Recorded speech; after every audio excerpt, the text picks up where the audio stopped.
Ram Ram guys, Radhe Radhe. आप सब ठीक होंगे, अच्छे होंगे, खुश होंगे। उस कहानी का अंत ये था कि रानी के लड़का नहीं हुआ था। तो रानी राजा बहुत पूजा पाठ करते थे, बहुत भक्ति भाव करते थे। हर तेरस को राजा अयोध्या जी जाते थे, जल चढ़ाते थे, सरजू जी में नहाते थे। उसके बाद हनुमानगढ़ी जाते थे। रानी घर पे सबको देखती, सेवा बर्दाश्त करती थी। टोला पड़ोसी को सबको बहुत खुश रखती थी, बहुत खुश रहती थी।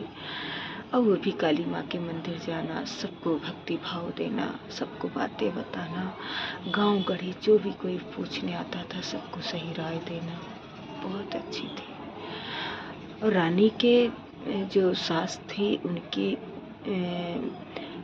ससुर थे, रानी के जो ससुर थे उनके ये बड़े ससुर थे, उनके एक लड़का था, तो अलग रहते थे वो सब। उनके भी 2 लड़कियां थी, लड़का नहीं था। और राजा के तो 3 लड़कियां थी, लड़का नहीं था। इसलिए घर में ज़्यादा वो रहता था कि घर में लड़का नहीं है। बहुत पूजा पाठ करना, बहुत कुछ करना।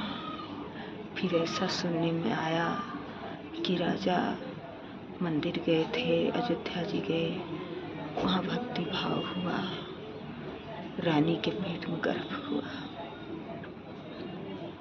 फिर ऐसे ऐसे होते होते बहुत खुशहाली हुआ कि अब की लड़का ही होगा रानी के।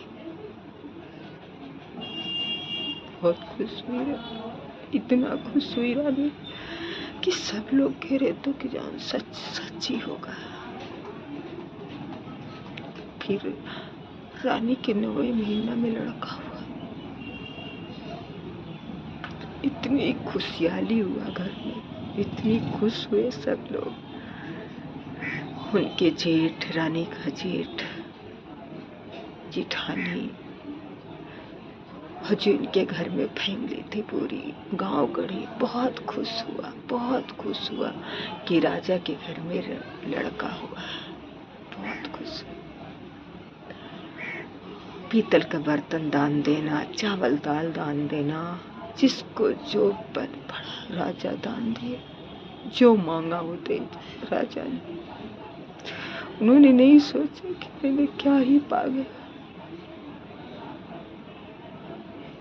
इतना निर्छल राजा थे, किसी को भी मना नहीं करते थे, कौन क्या मांगता था। फिर वो राजा इतना प्रबल थे, इतना खुश थे उस टाइम पे